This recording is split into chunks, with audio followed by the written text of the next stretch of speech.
Namaste, ladies and gentlemen. Jai Hind, and thank you for joining us on this edition of The Right Stand. I'm Anand Narasimhan. This Friday evening, we're going to focus on a development that is going to happen in the neighborhood, especially with the enemy state. But that could have direct ramifications on Bharat.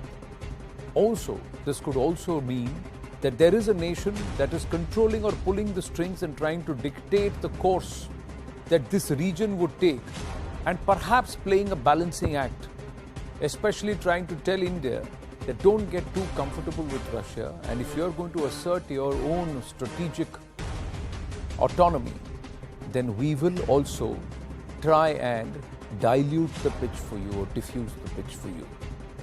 We're talking about the US of A, but directly with their interference or involvement or somewhere patronage to Pakistan.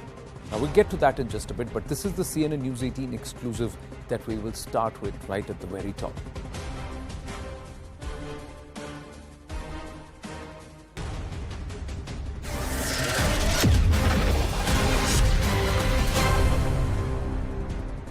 Now, relief from Pakistan for the FATF.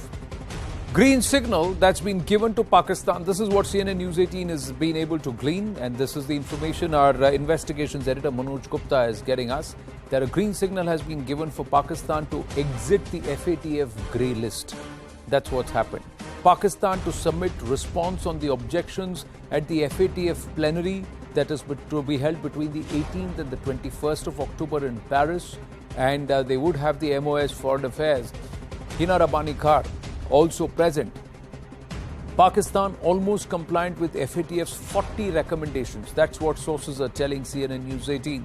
Pakistan to claim compliance with the 11 critical conditions for the future.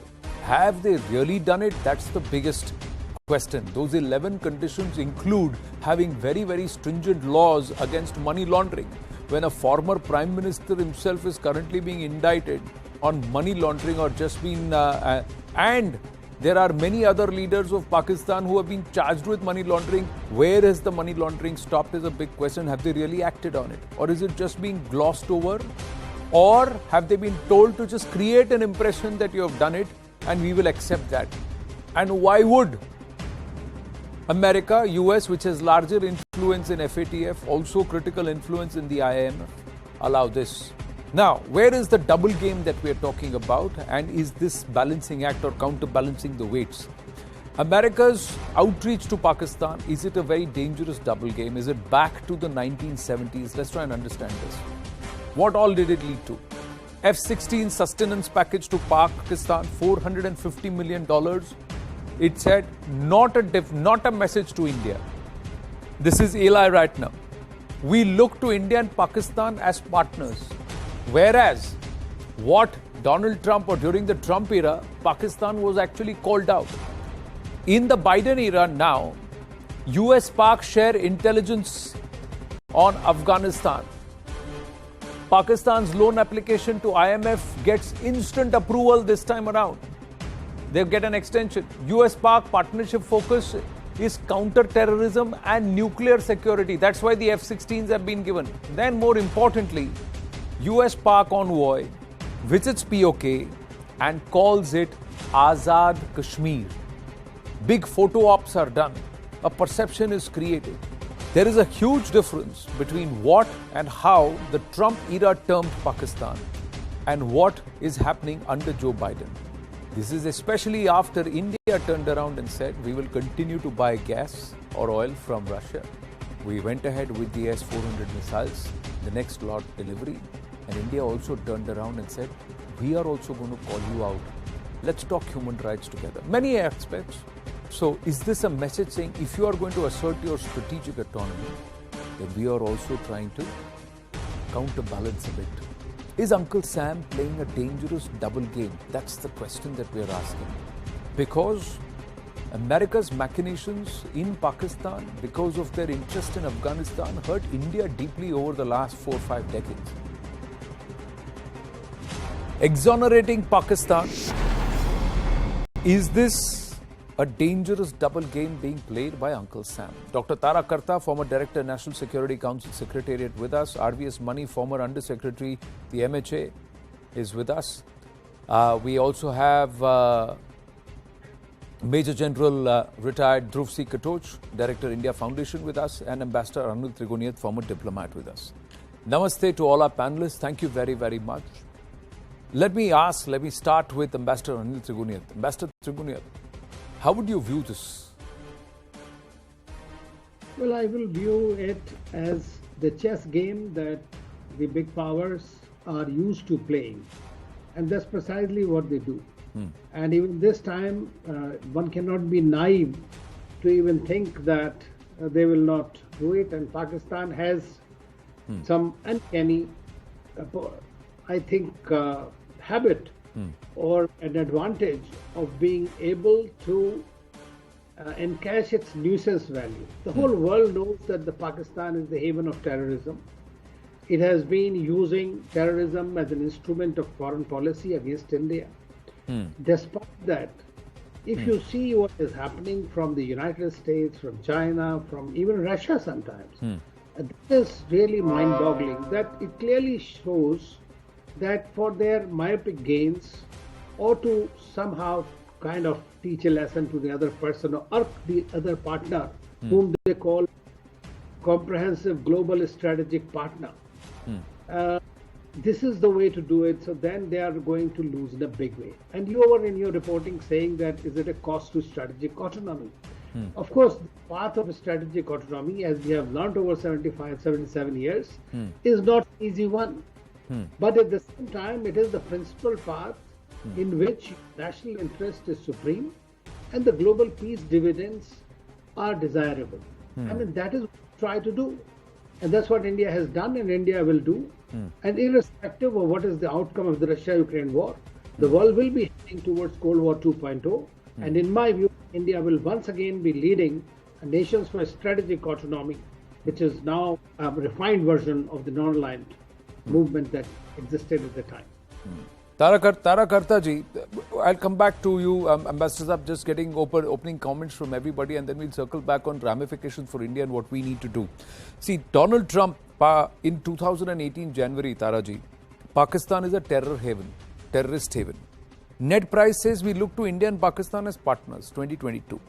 Donald Trump, no more security assistance to Pakistan.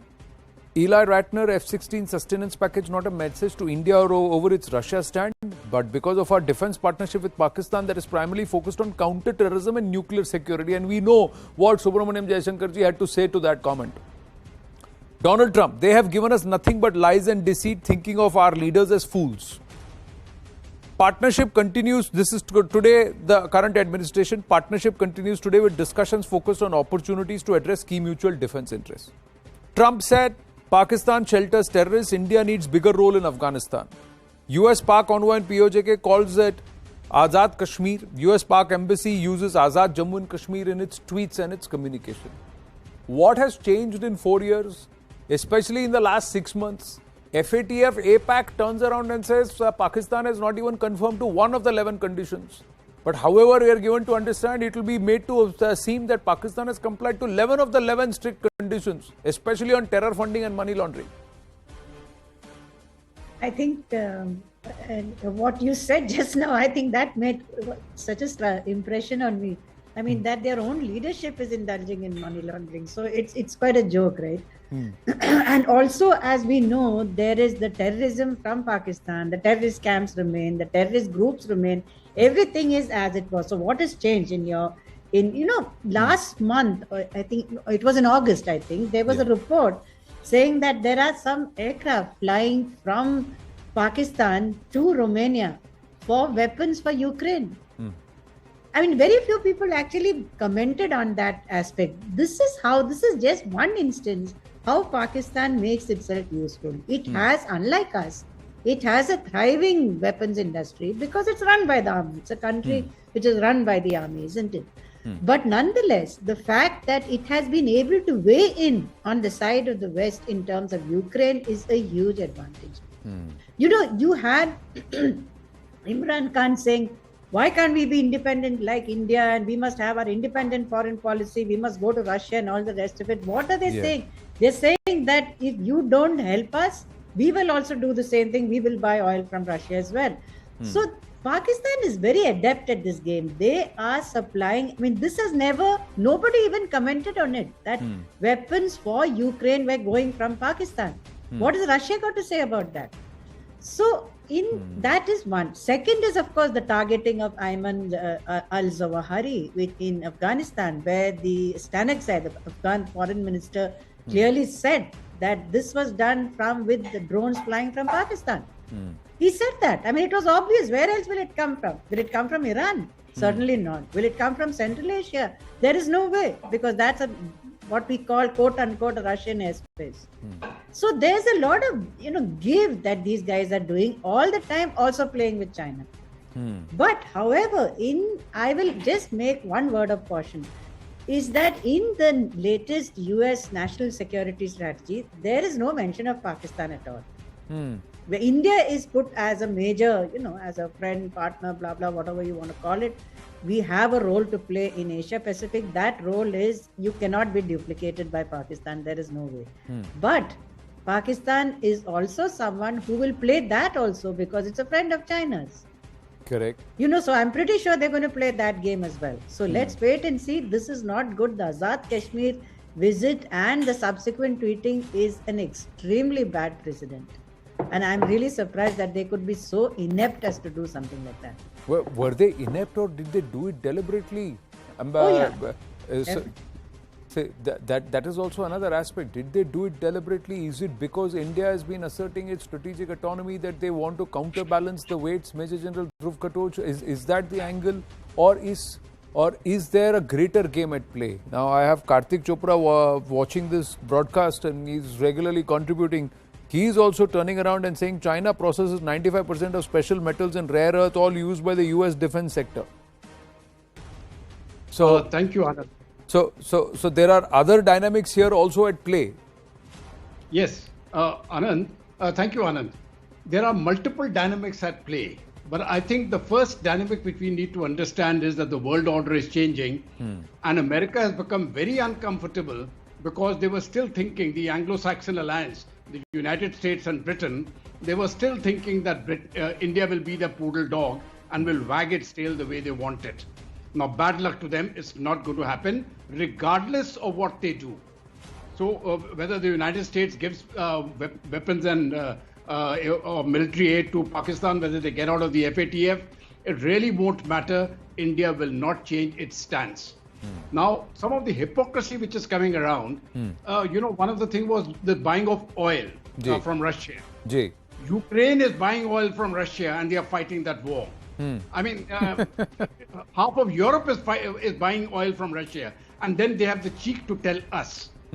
The second thing is, they are trying to put in a sort of a narrative that they are on the right side of history. I would like to make it very clear, Anand, to you and your audience, they are on the wrong side of history. India is on the right side of history. India is seeking peace from both sides, and we are not getting involved. This is the European war. And one more point I want to highlight. I think this is also, there is also a battle going on for retaining the validity of the dollar as the international currency. Now that is said to be underplayed now by the BRICS currency, which will come in next year, and by India and other countries now getting onto direct exchanges digital currency without the dollar. So India, Saudi Arabia trade, India's trade with other countries is now coming onto direct currency trade, and we will settle the balance in gold and silver bullion.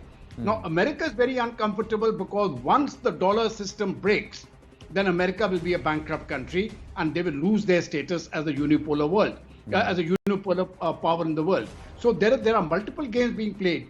But what the US needs to realize, regardless of what they do, I think India has grown too big for them. We are not going to bow down. We will look into our self-interest.